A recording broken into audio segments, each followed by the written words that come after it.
Abuztuak 22, merkatuko egun batzuk falta dira oraindik eta mugimenduak jada hasi dira Realean. Eman ez diren mugimenduak oraintxe hasi behar dira ematen eta Realak bitartean bigarren jaldunaldia dauka aurretik. Espainol jasoko du etxean eta agian partida baino lehenago zerbait gertatzen da edo ez, Markel.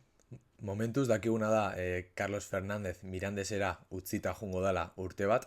Gogoratu behar du, azkenengo lau bost urtetan Realak Mirandesekin euki duan harremana oso nahi izan dela, eta jokalari asko euki ditugula bertan lagata ez. Bere egunean egon zan Guridi, iaz ere egon zan adibidez Gorrotxategi, orduan Carlos Fernández izango da hurrengoa, eta sortia opa diogu, eta ea golarekin behintzat bueltatzen dana. Bai, beste izen bat azken ordutan jakin duguna, Jon Patxeko izan da. Alabesera joango dena utzita, denboraldi batez, Sergio Franciscok jada komunikatu dio aurten ez dituela aukera gehiegirik izango, eta orduan nik uste dut erabaki logikoa jokalariarentzat eta klubarentzat lagapen hau dela, ez? Nik uste dut Alabesen testu inguru egokia daukala Bai. bere potentzial hori esplotatzeko, ze jada bost lau urte dira lehenengo taldean eta oraindik ez du aurrera pauso hori eman, orduan nik uste dut ondo etorriko saiola, eta beste izen bat Urko Gonzalezena da. Espainol jausoko dugu oraingo jardunaldian eta espainolekin zerikusia dauka, argitaratu du gaur Notizias de Gipuzkoak, espainolek oraindik Urko nahi duela eta Realak beste erdilari bat fitxatzen badu ez du tokirik. Hori da, Patxekokin amaitzeko, gogoratu behar dugu, eskerakin ondo dixen zentral bakarra zala, orduan, momentu hontan, ditxun zentral guztixak, eskubixak moldatzen dian, orduan, ikusiko dugu, hori Realarentzat arazo bihurtzen dan, ala ez.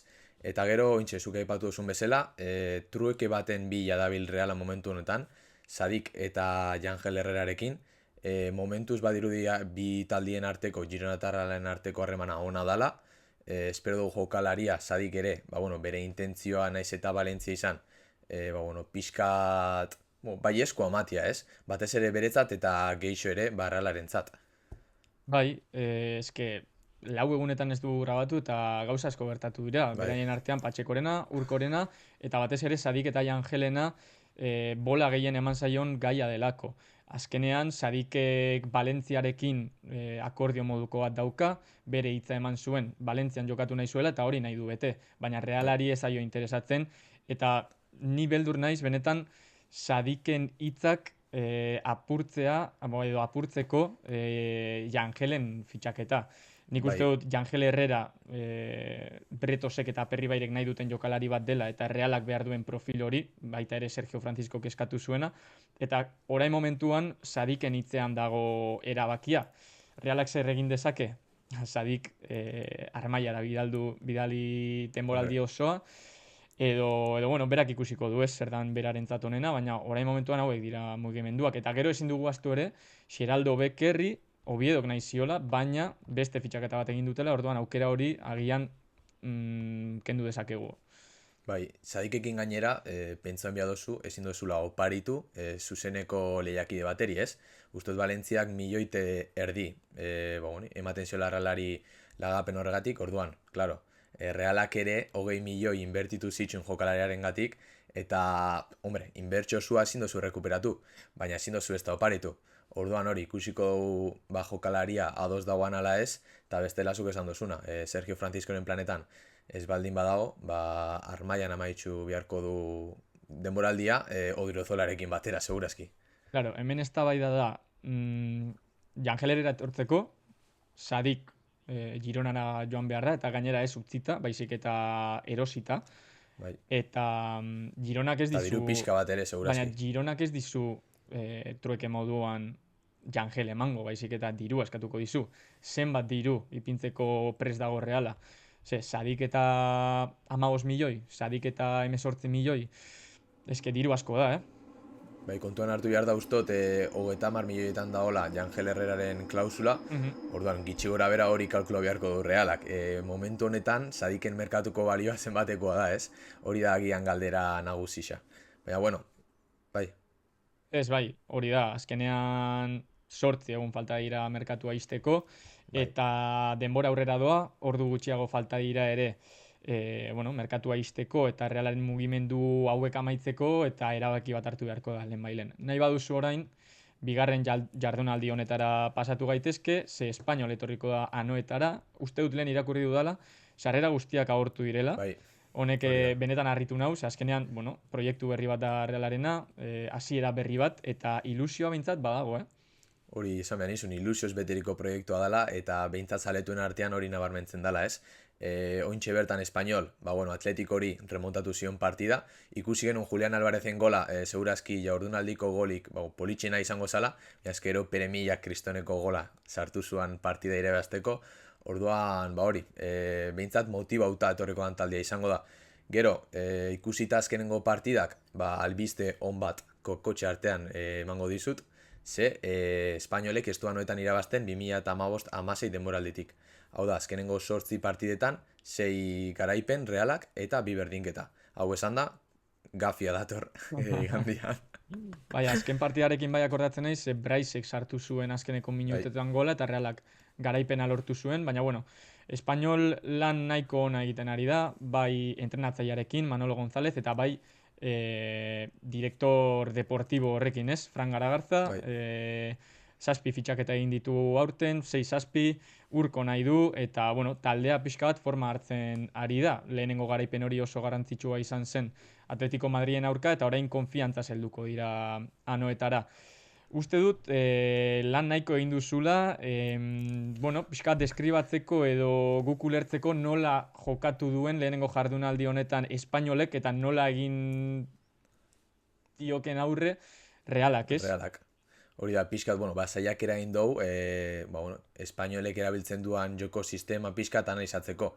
Bai guregatik, pixkat ja azteko horietan, baina baita zongaitxik, ikusteko baitxa ere, nola ebiltzen dan taldia. Azteko, Realak bezala, a priori, 4-2-3 batekin jokatzen du, baina, partida guztiak bezala, jokoaren bi fasietan, planteamendu ezberdina erabiltzen du.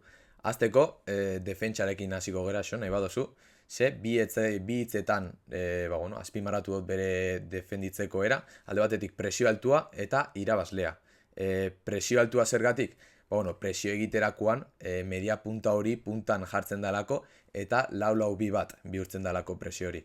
Bai, kasu honetan esan dezakegu aurrelari titularra 11koan egongo dena Roberto Fernández izango dela, eta gero Terratz aurten egindako fitxaketa bat dela, pasaren urtean Getafen egon zela eta Villarrealen ere jokatu izan duela.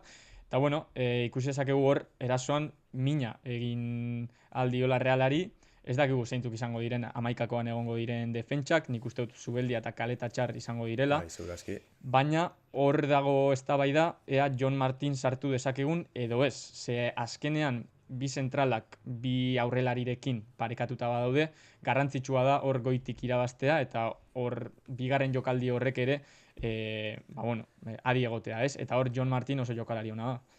Bai, batez ere hori gakoetako bat izan daiteke, ez? Bi zentralen gainean jokalari bat daukazulako, eta gainera pivotearen inguruan lauki bat osatzen duten 4 jokalari dituztelako.